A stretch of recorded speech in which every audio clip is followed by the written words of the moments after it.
Hello everyone, this is Warhawk Beyond 2040 and welcome to the first edition of a brand new review series where I am going to be talking about Legends of Tomorrow Season 6.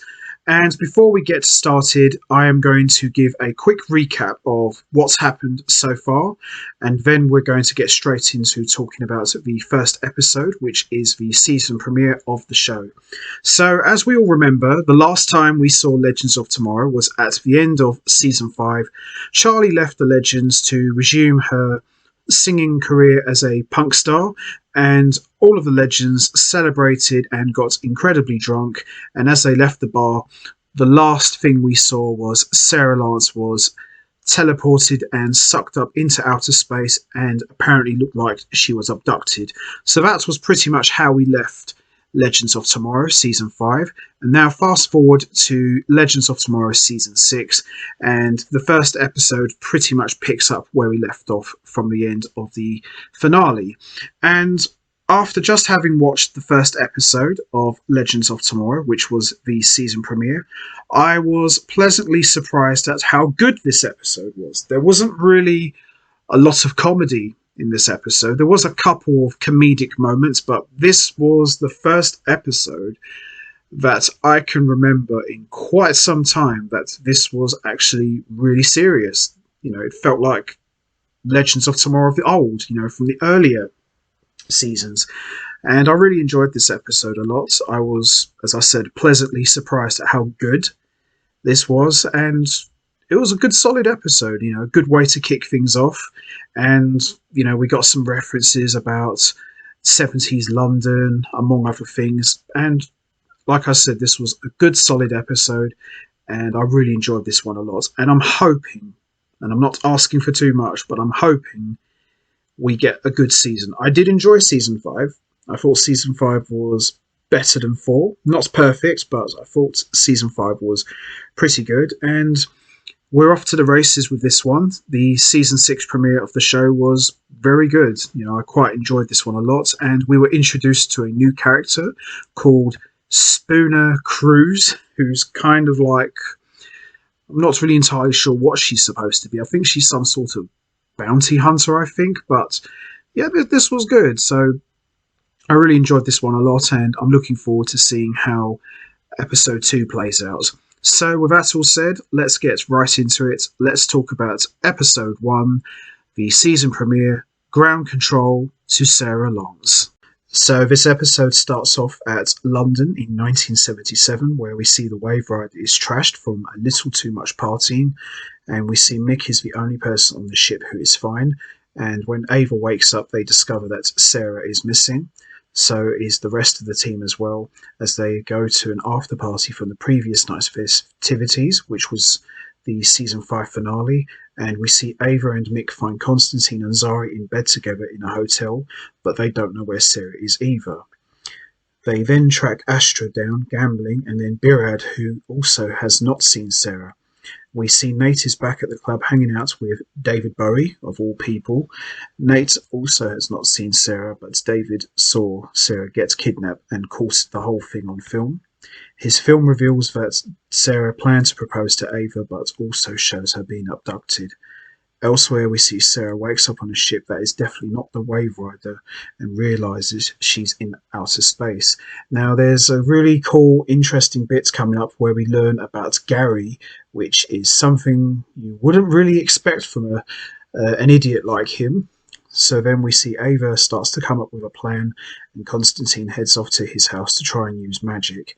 Ava decides to call the DEO. The DEO does not answer because Rama Khan destroyed it, as we all remember back at the end of Season 5 of Supergirl. Gideon says the spacecraft is temporal anomaly, and Birad gets stoned and finds a tablet piece about Esperanza Cruz, a kid who was abducted by aliens and has tech in her head that allows her to communicate with them.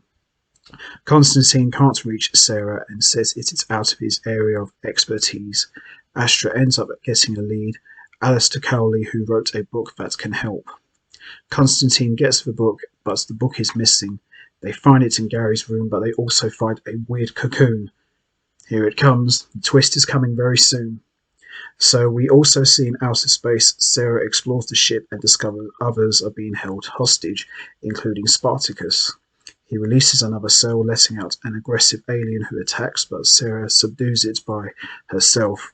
She also kicks Spartacus as well, and then they find the aliens piloting the ship, but Spartacus goes off against plan and ends up getting himself consumed by one of the aliens.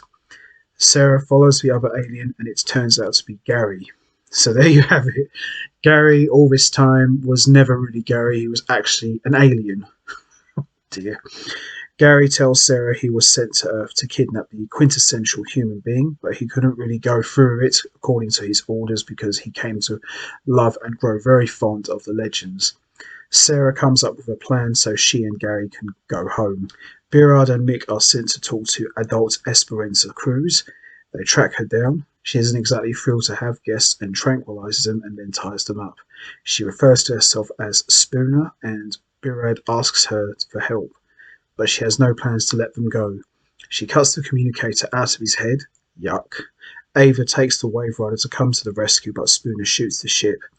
Ava appeals to Spooner, but before Spooner can shoot Ava, Mick tranquilizes her. On the Wave Rider, they want Spooner to send a signal to connect to Gary so that Constantine can find him. Spooner can see Gary trying to help Sarah, and Ava is able to communicate with her. But Zari stops the spell because Constantine is in bad shape. We then see Constantine wakes up, and Astra decides that she doesn't want to be a legend anymore. Constantine may have real feelings for Zari. The aliens Sarah sent out in the airlock end up in the timeline, but for Ava it's proof that Sarah is alive. It's also revealed that Kayla, who is an alien, is actually Gary's fiancée. Go figure. Sarah puts her plan into motion with Gary opening a wormhole and dealing with the other alien Kayla, but it doesn't go according to plan. Sarah is bested by Kayla and ends up back in the cryopod. However, Ava, communicating with her via Constantine's spell, gives her the will to escape, and she uses the engagement ring she plans to give to Ava to break out of her cell. Sarah fights the aliens and manages to send Kayla and some other aliens in cryopods out of an airlock. However, she and Gary do not make it through the wormhole before it closes, and now they are stuck on the ship as their ship runs out of fuel, and that's pretty much how episode 1 ended, on a very interesting cliffhanger, and that wraps up my review. Overall, I thought this was a really good episode.